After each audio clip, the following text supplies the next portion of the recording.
Demario, we've seen back-to-back weeks now where you've been the guy who's given the pre-game inspiration.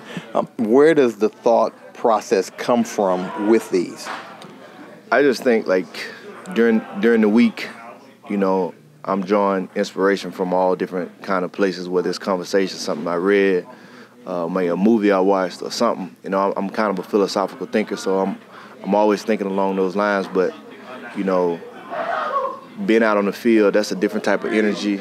You know, it's a different type of mentality. And so, you know, I just kind of channel all that, you know, my thoughts and my energy, my heart and my passion into something that I feel like is going to ignite myself, but also gets outside of me and ignites my teammates, ignites the fan base, you know, to that magnitude. So I've given speeches before, but I think even more so, like, I understand the sacredness of that moment, you know, because Drew's done it so long and what it's meant for the team and what it's meant for the city. So kind of taking ownership of that and being responsible for that, I think it creates even more energy and makes it even more dynamic.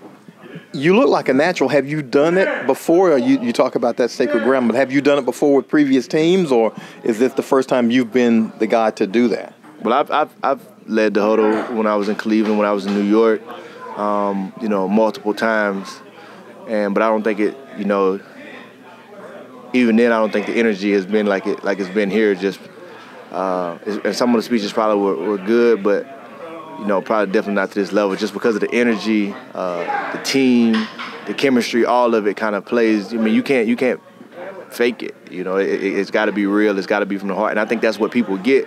They can tell that I'm speaking it from a real place. You know, it's not, you know, I'm just putting on a gimmick or just going up there and talking. I think people feel it because they can tell it's coming from a real place, and I think all those pieces kind of make that moment, you know, what it is.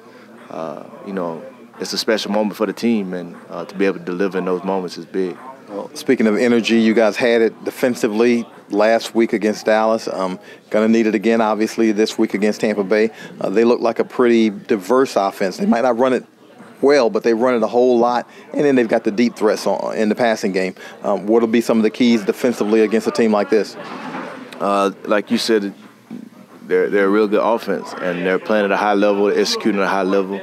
Quarterback is playing some really good football, some really good running backs, good receivers on the outside. It's going to be a challenge for us. We just got to be ready to execute at a high level. You know, when you see a team like that who you kind of know what they want to do, especially when it comes to running the ball, I think they run it about 30 times a game.